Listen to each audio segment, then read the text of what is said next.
Hello friends, UPSC pre हो या RAS pre हो या अन्य एग्जाम का ऑब्जेक्टिव एग्जाम हो जिसमें बहुविकल्पात्मक प्रश्न पूछे जाते हैं, वहाँ अगर आप 4-5 बातों का ध्यान रखोगे, आप कॉमन सेंस कैसे लगाएं, प्रश्न को आप ढंग से कैसे पढ़ें और फिर चारों जो ऑप्शन हैं उन विकल्पों को आप किस प्रकार पढ़ करके उत्तर दें ताकि नेगेटिव मार्किंग से बचें, ज़्यादा से ज़्यादा मार्क्स प्राप्त करें। क्योंकि ज़्यादातर हम देखते हैं कि 20% या 25% या 10% से ही मेरिट निर्धारित हो जाती है। आपके कुछ परसेंट सही हो गए तो आपका चयन हो गया और 5% गलत हो गए तो आप चयन से वंचित हो गए, या नेगेटिव मार्किंग में आपने ज़्यादा कर दिया। लगभग 70% सबकी तैयारी का लेवल बराबर होता है, 20-30% चीज़ें डिसाइड करती हैं। कई बार बहुत अच्छा पढ़ने के बावजूद हम बहुत सारे प्रश्न लापरवाही से, भोलेपन से या जल्दबाजी में गलत करते हैं। तो हम किस प्रकार प्रश्नों को पढ़ें, किस प्रकार हम उनको एलिमिनेट थ्योरी से सही करें, ये सारे तरीके इसमें बताएंगे। ये इकोनॉमिक्स से शुरू कर रहा हूँ, हर सब्जेक्ट पे यही बात लागू होती है। तो आप देखेंगे कि आप 50% प्रश्न तो बिना पढ़े ही कर सकते हो, वह चाहे पढ़ा हुआ ना हो। अगर ध्यान से नहीं पढ़ोगे तो पढ़ा हुआ भी कई बार गलत कर देते हो, फिर आके माथा पकड़ते हो, अरे यार मेरा तो गलत हो गया। इसलिए यह वीडियो अगर आप देख लोगे ना, आपका 100% चयन हो जाएगा। जैसे ये आरएएस के अंदर पुराना आया हुआ है 2013 में, भारतीय शेयर बाजार में उतार चढ़ाव का कारण है। आप इन चीज़ों को समझ नहीं पाते हो। आप ढंग से पढ़ो, हिंदी अंग्रेजी दोनों देख लो, अगर हिंदी वाला समझे नहीं। ये देखो, विदेशी कोषों में अंतः प्रवाह है, ये जो दिया है कि विदेशी कोषों में अंतः प्रवाह है और बाह्य प्रवाह है। तो आपको पता है विदेशी कोषों का मतलब धनराशि से है ये। तो धनराशि का देश में आना, देश से बाहर जाना, विदेशी मुद्रा का ये उतार चढ़ाव का कारण होता है, आप सब जानते हैं। फिर 2 नंबर दिया है विदेशी पूंजी बाजारों में उच्चावचन। उच्चावचन का मतलब उतार चढ़ाव, यह आप सब जानते हैं। मौद्रिक नीति में परिवर्तन, यह आप सब जानते हैं। मौद्रिक नीति का आरबीआई करता है, repo rate, reverse repo rate से वो मौद्रिक तरलता को निर्धारित करता है। तो ये शेयर बाजार के अंदर अगर अपने पास ज़्यादा पैसा होगा, बैंकों को ऋण बांटने के लिए लोग शेयर बाजार में भी पैसा कमाने को लगाएंगे। तो इसमें आप क्या देखते हो, ये आप देखो पहला भी सही, दूसरा भी सही, तो तीनों ऑप्शन ये सही हो गए। और ये देखो इसमें तीनों ऑप्शन ही सही है, ये देखो सी है, फिर नीचे ये दिया हुआ है। इसलिए मैं कहता हूँ अगर आप ऑनलाइन स्टडी से नहीं जुड़ पाते हैं, कोचिंग नहीं करें, तो इस प्रकार की किताबें आप ले आएँ और करें। आगे और भी प्रश्न देखते हैं। अब यही प्रश्न हर एग्जाम में लगभग बार बार रिपीट होते हैं। कोई यूपीपीसीएस में, कोई यूपीएससी के अंदर प्रश्नों का लेवल हार्ड नहीं होता है, लेकिन आपको लगता है कि हाँ यार मेरा गलत होगा। ठीक है, अब आगे जैसे ये पढ़ते हैं, जैसे ये आपके यहाँ आरएएस में भी पूछा जा सकता है। जैसे मैं ये प्रश्न पढ़ता हूँ, ये भारत में पिछले 3 वर्षों में मुद्रास्फीति की दर में गिरावट आई है, ये कथन दे देंगे आपको। फिर देंगे इन वर्षों में देश को बड़ी मात्रा में विदेशी पूंजी प्राप्त हुई है। तो यहाँ देखना है कि ए सही है परंतु आर गलत है। तो ये उस समय की स्थिति होती है। अब आप अखबार वगैरह पढ़ते रहोगे, आपके सामने आएंगे, तो अब आप इसका उत्तर इस हिसाब से दोगे। ध्यान से पढ़ा करो आप चीज़ों को, ठीक है। अब ये बी दिया है, देखो ध्यान से पढ़ो। यहाँ क्या दिया है, भारत में कर्मचारियों के महंगाई भत्ते के निर्धारण का आधार है। अब आप देखो महंगाई भत्ता किन चीज़ों पर निर्धारित होता है, आप सब जानते हैं। उपभोक्ता कीमत सूचकांक, जब उपभोक्ता वस्तुओं की कीमत बढ़ती घटती है तभी होता है। प्रति व्यक्ति आय का महंगाई भत्ता कोई आय पर थोड़ा ही देती है सरकार। जीवन स्तर, राष्ट्रीय आय, इन चीज़ों को तो सुधारने के लिए देती है। निर्धारण किस आधार पर करती है, कीमत सूचकांक पर। बोलो पढ़ने की जरूरत है क्या?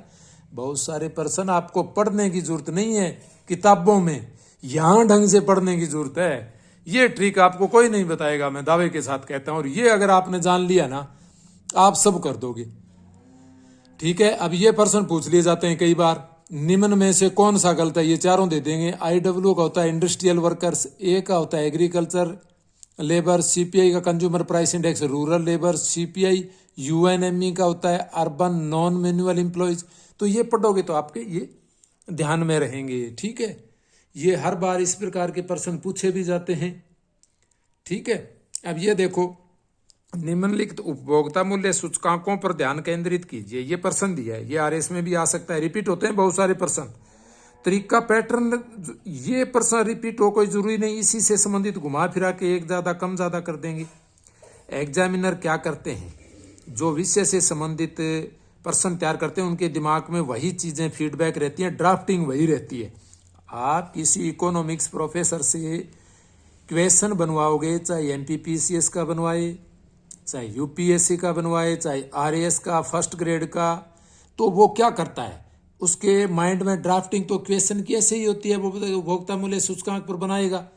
तो वो कोई किताब लेगा तो भी फ्रेमिंग तो वो उसी तरीके की करेगा ना लगभग। हाँ, सरल का, हार्ड का, मैचिंग क्वेश्चन का ये हो सकता है, लेकिन देखो अक्सर ज़्यादा लिखे हों, क्वेश्चन बड़ा हो तो इसको देखकर ये ना सोचें ये हार्ड है, ऐसा बिल्कुल नहीं है। वन लाइनर भी आप गलत कर देते हो, आप उसको मान लेते हो यार वन लाइनर है तो सरल है, ये जरूरी नहीं है। उसको वो डाटाबेस हो तो वो गलत हो जाता है, ये सही हो जाते हैं। इसलिए आप प्रश्नों की भाषा से मत डरें, ध्यान से पढ़ें।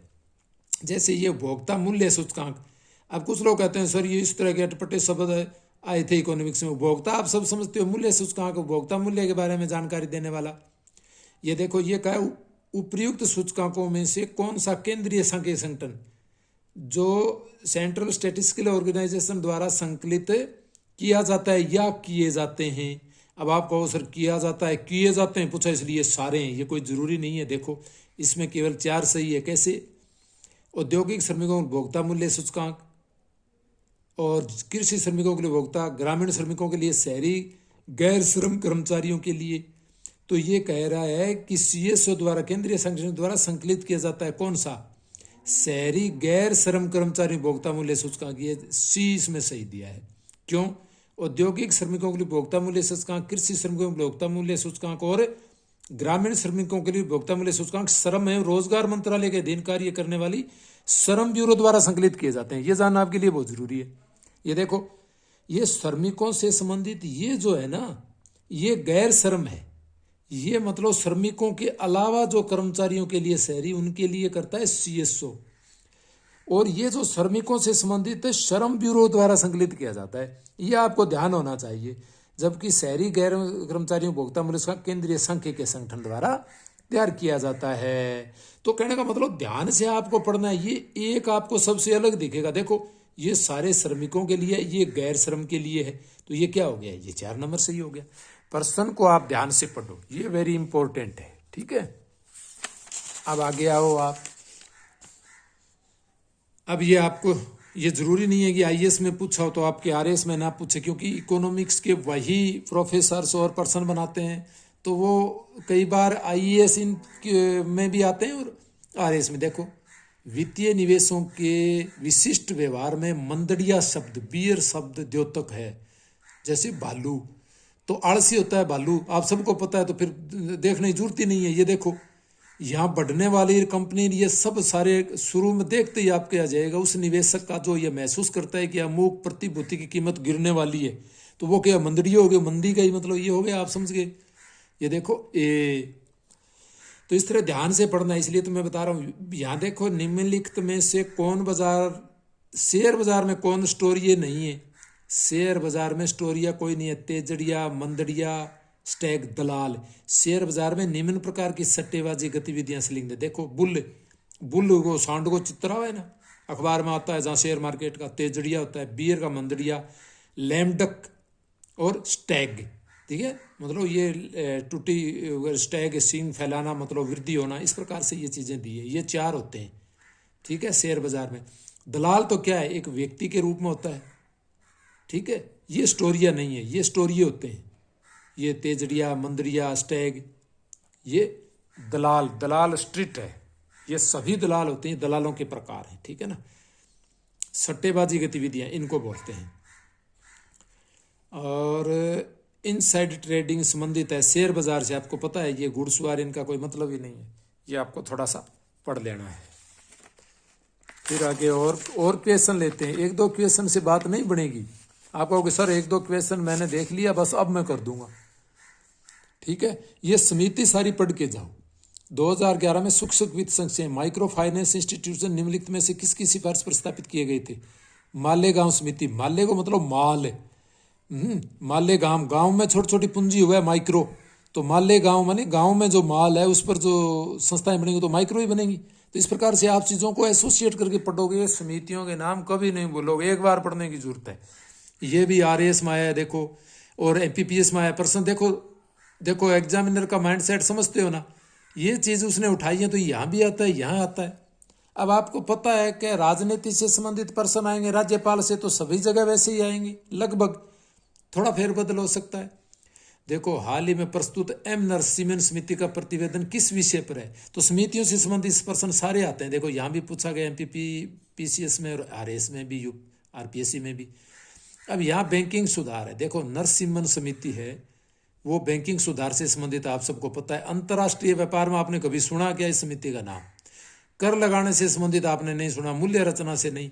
1991 में तत्कालीन मंत्री मनमोहन सिंह ने वित्तीय क्षेत्र के सभी पहलुओं पर सुधार हेतु एम नरसिम्हन समिति की अध्यक्षता में समिति का गठन किया, और अब फिलहाल नरसिम्हा राव दिवंगत हुए हैं, तो अब ये प्रश्न महत्वपूर्ण बनता है, पूछा भी जा सकता है।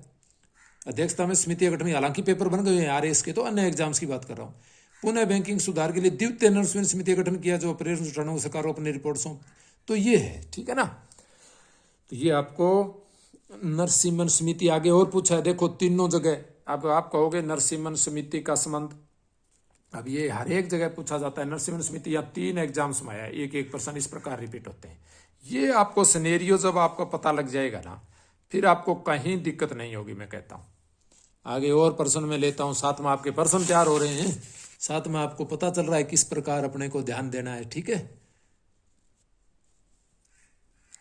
अब ये तो पुराने प्रश्न हो गए, नए प्रश्न लेते हैं अपने कुछ।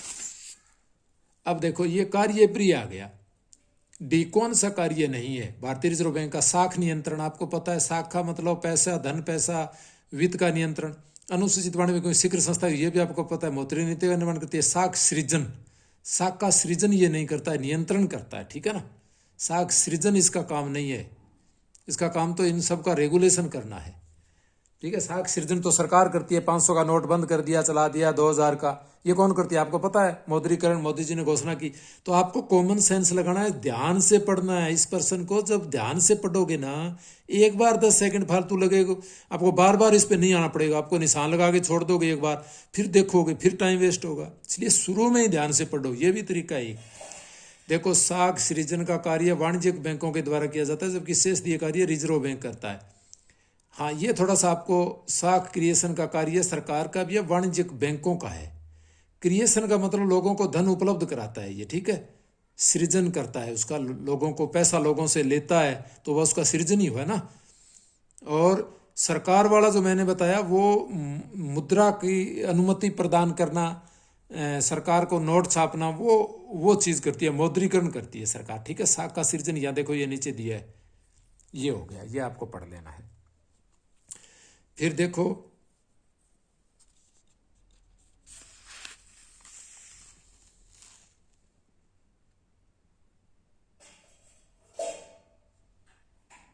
अब इसी से संबंधित प्रश्न पूछ लिए जाते हैं मिलते जुलते। अब ये देखो ये पूछा है ना, कौन सा एक कार्य रिजर्व बैंक का कार्य नहीं है? इसी से मिलता जुलता। करेंसी का नियमन करता है, आप सबको पता है, विदेशी व्यापार का नियमन।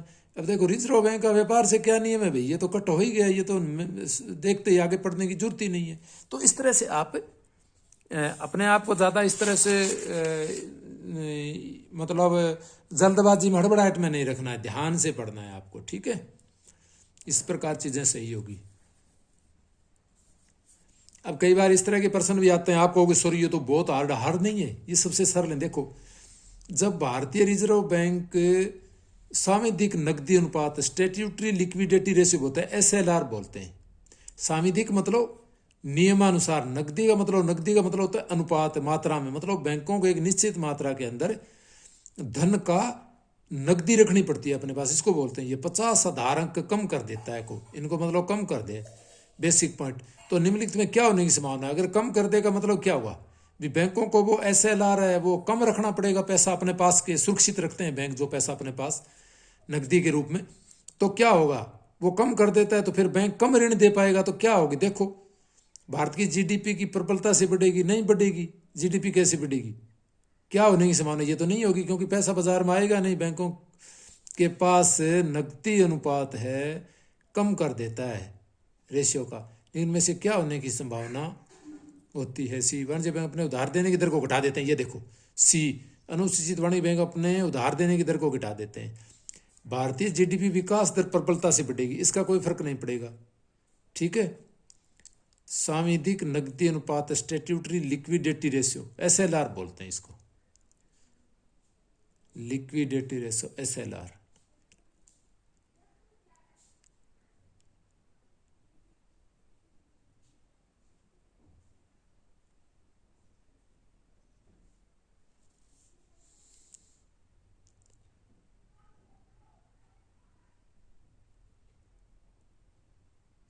अब देखो यहां आपको ध्यान देने की जरूरत है, भारतीय बैंक सांविधिक नकदी अनुपात को 50 धारक कम कर देता है।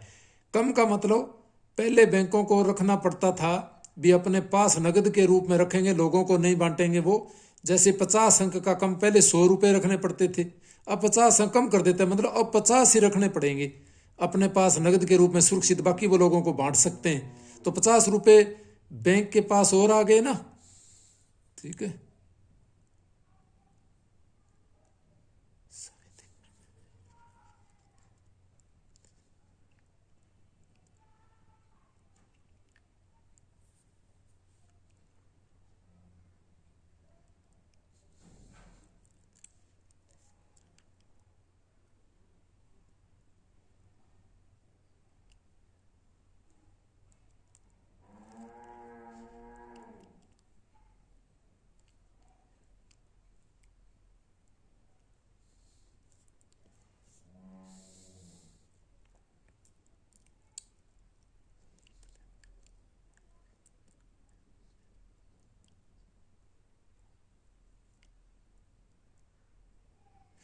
अब यहां पढ़ने की जरूरत है। अब देखो इस प्रश्न को बहुत ध्यान से पढ़ने की जरूरत है, नहीं तो आपको पता होते हुए गलत कर देते हो। कैसे? चीजों को समझते हुए आगे बढ़ो। देखो आप प्रश्न को पढ़ोगे, समझते हुए आगे बढ़ोगे, बड़ा बढ़िया जवाब दोगे, फिर एक प्रश्न आप सबसे आगे रहोगे। एक एक प्रश्न सिलेक्शन कराता है, बाहर करता है।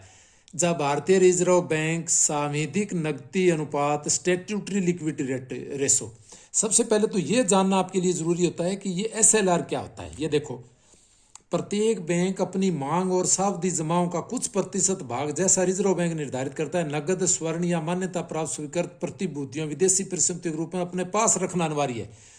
यानी जैसे बैंक को 100 रुपये अपने पास रखना अनिवार्य था पहले, और अब ये रिजर्व बैंक इसको 50 पॉइंट कम कर देता है, तो अब रखना कितना अनिवार्य कर दिया? 50। तो अब बैंक को कम नगद रखना पड़ेगा, तो बैंक के पास पैसे ज्यादा होंगे, तो बैंक क्या होगा? लोगों को ज्यादा धन दे पाएगा। तो ये देखो जीडीपी का तो इसमें ज्यादा प्रबलता से नहीं बढ़ेगी, क्यों? इतना ज्यादा कोई प्रभाव नहीं पड़ेगा। विदेशी संस्था के निवेशक हमारे देश में और अधिक पूंजी लगे, इसका कोई मतलब नहीं है। ये देखो इसका असर सीधा पड़ता है अनुसूचित वाणिज्य बैंक अपने पास उधार देने की दर। अब यहां आप कंफ्यूज हो जाते हो, ये रुपए उधार देना नहीं है, ये उधार देने की दर है, यानी ब्याज दर है। ये समझना जरूरी, ब्याज दर घटा देंगे क्योंकि उनके पास पैसा ज्यादा रहेगा, 50 पॉइंट कम कर दी। अब बैंकों को पहले 100 रुपये रखने पड़ते, तो अब 50 ही रखने पड़ेंगे। तो कहने का मतलब वो पैसा बांट सकते हैं अपने पास नगद के रूप में, रिजर्व नहीं रखना पड़ेगा, सुरक्षित, लोगों को बांटने के लिए धन ज्यादा रहेगा। तो क्या है, वो उसकी दर तो कम करेंगे ना, ब्याज की दर ही घटाएंगे, पैसा ज्यादा होगा तो दर घटाएंगे, तभी लोग आएंगे। तो इस प्रकार से ये आपको पढ़ने की जरूरत है। और इस किताब में जो किताबें आती हैं इस तरह की, घटना चक्र है, यूनिक है, दृष्टि है, जो प्रूव, ये previous year question paper, solved question paper है। ये आप पढ़ते हो तो यही चीजें रिपीट होती हैं बार बार, इसी प्रकार के प्रश्न, ठीक है। और यही पैटर्न रहता है और यही मटेरियल कंटेंट तो वही रहता है ना, प्रश्न तो चलो कैसे ही बनाते हैं, ये आपको जानना बहुत जरूरी है, ठीक है। अब ये देखो, राज्य भविष्य निधि के अंतर्गत सरकार जो मुद्रा पाती है उसको जमा किया जाता है। आपको पता है राज्य भविष्य निधि का मतलब क्या हुआ है? पब्लिक प्रोविडेंट फंड बोला इन्हें। राज्य वो मतलब सरकारी राज्य सबको है। भविष्य निधि जो कि फ्यूचर में अपने जो कि कर्मचारियों के जीपीएफ में राशि जमा होती है, अपने भविष्य के लिए अपने पास सरकार जमा करती है जीपीएफ में, उस राशि को बोलते हैं। तो आपको पता है आकस्मिक निधि, संयुक्त निधि, सामान्य विकास निधि, मतलब नहीं, सार्वजनिक लेखा निधि में जाती है वो, क्योंकि ये पब्लिक फंड होता है सरकार का, भारत का संविधान केंद्र सरकार की 3 प्रकार की निधियों में व्यवस्था करता है। देखो, भारत की संचित निधि, सार्वजनिक लेखा आक्षेपिका निधि। राज्य भविष्य निधि के अंतर्गत सरकार जो धन पाती है उसको सार्वजनिक लेखा निधि में जमा किया जाता है। ये आपको ध्यान देना है। अब ये देखो कितने सरल भी आते हैं, ध्यान से पढ़ा करो। वाणिज्यिक बैंकों की गैर निष्पादनीय परिसंपत्तियां। गैर का मतलब जो नहीं है, निष्पादनीय मतलब निष्पादन, परफॉर्मेंस नहीं होती है जिन घटना, तो वो क्या है? ऋण जिन पर ब्याज और वसूली नहीं होती है, सबको पता है। कुछ प्रश्न तो बिल्कुल सरल भी आएंगे, पढ़ना थोड़ा सा ध्यान से, ठीक है। और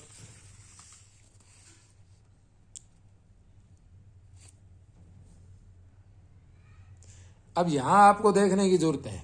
आप कई बार ये प्रश्न भी छोड़ देते हो, छोड़ने की जरूरत ही नहीं है कि यार सर पढ़ा नहीं। निम्नलिखित में विपणन संस्था कौन सी? विपणन का मतलब जो खरीद बिक्री कार्य करती है। सेबी क्या है? बिल्कुल नहीं है, ये तो security exchange board of India है, ब्यूरो ऑफ इंडिया, ठीक है, ये शेयर मार्केट का। ये तो रेगुलेटरी एजेंसी है। सिडबी भी development bank of India bank है, विपणन संस्था नहीं है। नाबार्ड क्या है? ये भी बैंक है। तो सेल क्या हुई? ये steel authority of India limited विपणन संस्था है। ये अपनी सेल ये स्टील का व्यापार करती है, बेचती है। जबकि सेबी पूंजी बाजार में, सिडबी सूक्ष्म वित्त में, नाबार्ड कृषि शाखा में अपने क्षेत्र विशेष की शीर्ष संस्थाएं हैं ये, ठीक है। ये बैंकों की शीर्ष संस्थाएं सारी। ये कोई भी विपणन का कार्य नहीं करती है, मार्केटिंग का। सेबी की स्थापना 88 में, सिडबी की 90 में। इनको तो ज़्यादा देखने की आपको ज़्यादा, नाबार्ड की 1982 में। ये थोड़ी सी आंखों के सामने से निकाल दोगे तो आपके ध्यान हो जाएगी, ठीक है। ये इतना ध्यान देने की जरूरत नहीं है। अब यही प्रश्न घुमा फिरा के पूछ लिया जाता है। देखो, यही प्रश्न अलग हिसाब से पूछा है। भारत में कौन सी एक शीर्ष संस्था नहीं है? सेम प्रश्न है। ए भारतीय स्टेट बैंक, भारतीय स्टेट बैंक शीर्ष संस्था थोड़ी, एसबीआई, आरबीआई है इसकी सिर्फ। सिडबी देखो, यहाँ आपको पता है ना, सिडबी पूंजी बाजार की शीर्ष संस्था है। नाबार्ड क्या है?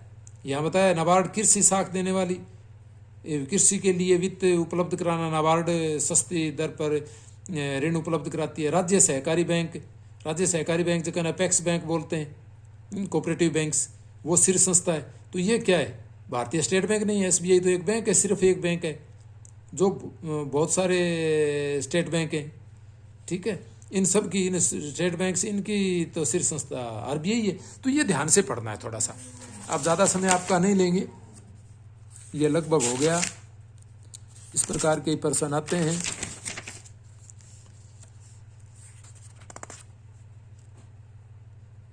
अब कई बार ये पूछ लिया जाता है, प्रश्न बड़ा दिखेगा।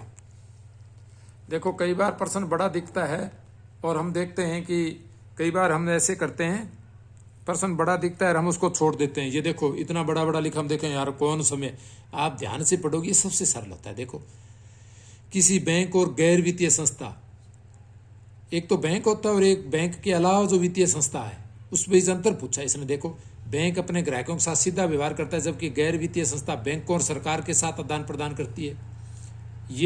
ये सही नहीं है अंतर, क्योंकि ये बैंक के हैं जो वित्तीय संस्थाएं बैंकों और सरकार के साथ आदान प्रदान नहीं करती है, ये भी ग्राहकों से सीधा व्यवहार करती हैं, दोनों ही। तो इसलिए ये गलत हो गया, काटते जाओ आप एलिमिनेट थ्योरी से। दूसरा देखो, बैंक अपने ग्राहकों की पूरी श्रृंखला के साथ वित्त संबंधी अनेक क्रियाकलापों में संलग्न रहता है। हाँ, ये वित्त मतलब फाइनेंस से पैसा लेन देन संबंधी कई जमा भी करता है, ब्याज, कोई होम लोन देता है, क्रियाकलापों में संलग्न होता है। जबकि गैर वित्तीय संस्था का मुख्यतः बड़े उद्योगों को आवधिक ऋण आवश्यकताओं से संबंध होती है। हाँ, गैर वित्तीय संस्थाएं जो फाइनेंस करती हैं, फाइनेंस जो कि नॉन बैंकिंग फाइनेंस, एनबीएस, आपको पता है, कोई हिंदुजा फाइनेंस है और है, ये क्या है? बड़े उद्यमों के लिए ऋण देती है। तो ये देखो कितना आपके लिए सरल हो गया, ये उत्तर यही मिल गया। बाकी आप देखना चाहो तो आगे भी पढ़ो। बैंक राष्ट्रीय और अंतर्राष्ट्रीय दोनों प्रकार के ग्राहकों, देखो, जबकि गैर वित्तीय संस्था संबंध मुख्यतः केवल विदेशी कंपनियां, ये गलत हो गया देखो। और दूसरा, बैंक की मुख्य रुचि केवल व्यवसायिक लेन देन और बचत निवेश क्रियाकलापों की सहायता देने में होती है, जबकि गैर बैंकिंग वित्तीय संस्थाएं मुख्य मुद्रा पूंजी की स्थिरीकरण में होती है, ये भी गलत हो गया। तो ये 2 नंबर क्या है? ये सरल हो गया। ये देखो, ये थोड़ा सा आपको ध्यान से पढ़ लेना है। और बाकी तो बस हो गया कंप्लीट। इस प्रकार के प्रश्न आते हैं। ये तो एक उदाहरण दिए हैं मैंने बहुत सारे, आपको थोड़ा सा ध्यान से पढ़ लेना चाहिए। ये आरएस में है, किस प्रकार के प्रश्न आते हैं? देखो, भूमि विकास बैंक किसानों को ऋण उपलब्ध कराता है, कम अवधि के लिए, मध्यम अवधि के लिए, लंबी अवधि के लिए, केवल भूमि सुधार के लिए। आपको पता है कम अवधि के लिए शॉर्ट टर्म लोन सोसाइटियां उपलब्ध कराती हैं, ग्राम सेवा सहकारी समितियां। ये भूमि विकास बैंक है, तो यहाँ विकास से संबंधित कोई काम होगा तो वो कौन सा ऋण होगा? आपको पता है लंबी अवधि के लिए देंगे तभी तो विकास हो पाएगा। एक किसान से छठे महीने पैसा मांग लें तो क्या विकास हो पाएगा? उसको ट्रैक्टर वगैरह देंगे, वो 10 लाख का लोन धीरे धीरे चुकाएं तो लंबी अवधि के लिए होगा। ये मध्यम अवधि कृषि भूमि सुधार ये नहीं, ये हो जाएगा लंबी अवधि के लिए, ठीक है। स्थायी सुधार हेतु ऋण प्राप्त करता है और इसे तो भूमि विकास बैंक द्वारा प्रदान किया ऋण दीर्घकालिक प्रकृति का होता है। तो इस तरह थोड़ा सा आपको ध्यान से पढ़ लेना है। ये नीचे यही प्रश्न रिपीट हुए हैं, देखो इसी प्रकार के प्रश्न। भूमि विकास में कौन सा कार्य सत्य है ये पूछा है। दीर्घकालिक ऋण कृषकों को उपलब्ध कराना, ये अलग अलग रूप में पूछ लिया, यहाँ इस रूप में पूछ लिया, सेम इसी तरह होता है।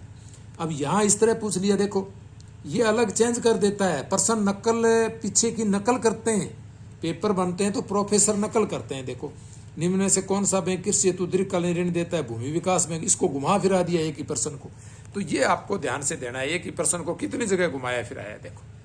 तो चलो यही बातें आपको बतानी थी। अगली वीडियो में और आपके लिए इस प्रकार कोई साइंस से संबंधित लाएंगे, अब की बार अलग अलग विषय से संबंधित। आप सब्सक्राइब करें, लाइक करें, शेयर करें, ताकि चैनल पर नए नए वीडियो मैं लाता रहूं। सब्सक्राइब नहीं करते हो, ऐसे ही देखते रहते हो, तो फिर कौन वीडियो लाएगा?